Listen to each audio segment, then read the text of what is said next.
នេះបងប្អូនអរគ្នានេះគឺកាប់អាស័យធ្វើកត្រកបងប្អូនធ្វើកត្រកត្បាញដោយដៃបងប្អូនធ្វើពីឫស្សីបងប្អូនហើយគាត់ផងធ្វើបងប្អូននេះគេរែងធ្វើសម្រាប់គ្របម្ហូបគ្រប់អីបងប្អូន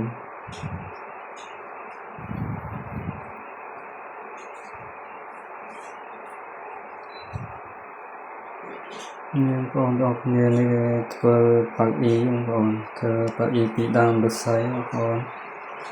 លើកបងរៀបចំឲ្យបងប្អូនដាក់ខ្នងដាក់អីហើយដាក់តំណាប់ធ្វើហើយបងប្អូននេះគឺធ្វើកំសៀវពី